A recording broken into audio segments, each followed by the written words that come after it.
Look down at the number row on your keyboard. You'll see marks like the dollar and the pound. We treat them as official, universally recognized icons of finance, but originally, they were just accidents of handwriting. Take the dollar sign. Old trade ledgers from the Americas frequently recorded transactions in Spanish-American pesos, which merchants abbreviated using the letters P and S. Over generations of hurried record-keeping, those two letters blended together.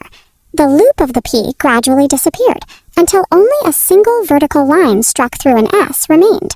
The British pound has a similar origin. Its shape comes from the Latin word libra, which was a unit of weight used to measure silver. Medieval scribes wrote libra so often that they started shortening it, eventually compressing the word into a stylized L, marked with a small crossbar to denote it was an abbreviation.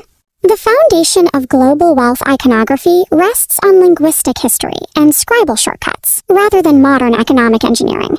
Relying on organically evolved marks creates an immediate problem. They are highly ambiguous. Because the dollar sign evolved from regional trade, it is now shared by the United States, Canada, Australia, Mexico, and over a dozen other nations. The Japanese yen and the Chinese yuan suffer from the exact same issue.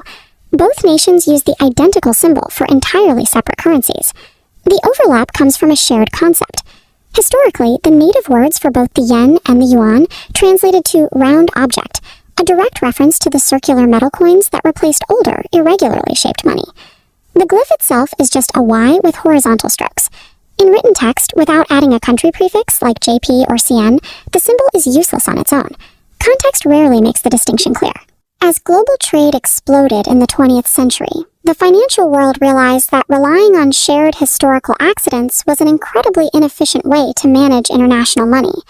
By the late 20th century, the era of the accidental mark was effectively over. Governments began treating currency symbols as deliberate tools of public relations and geopolitical branding. The euro stands as the ultimate example of this shift. Designed in the mid-1990s, it had a massive task: to visually unite more than a dozen disparate national economies under a single banner. Every curve was planned.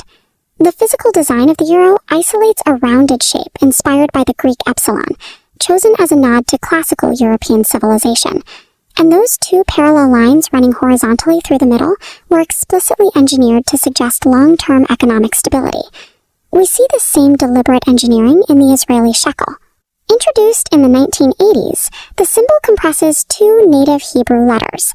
This new typography was created to deliberately sever the currency's visual connection to Israel's older, inflation-hit money. These meticulous designs act as psychological tools, using visual engineering to project trust and a specific economic identity. By the 2010s, creating a currency symbol had morphed into an exercise in overt national pride, often decided by massive public design competitions. To create the Indian Rupee mark, designers carefully merged the Devanagari script for Ra with the Latin R, then added horizontal lines to echo both the visual balance of an equal sign and the Indian national flag. Russia spent years locked in public debate and multiple design competitions, before finally settling on a clean, stylized Cyrillic R to stamp onto the ruble. The Turkish Lira, introduced in 2012, took this visual messaging to an almost literal extreme. Its glyph is explicitly shaped like a small anchor.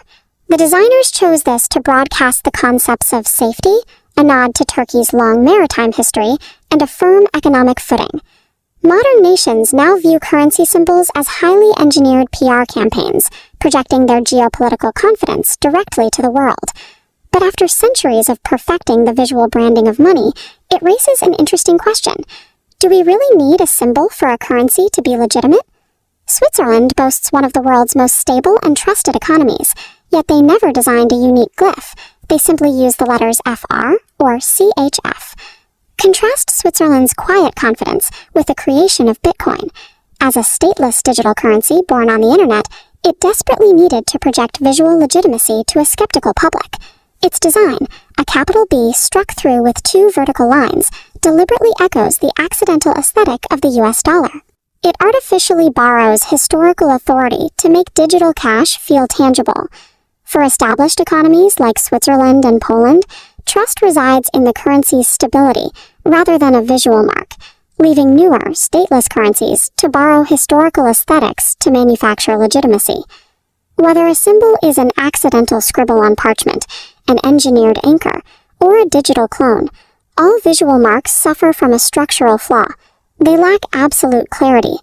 The true engine of global finance relies on a backup system, the ISO currency code. Identifiers like USD, URE, and JPY sit behind nearly every banking transaction.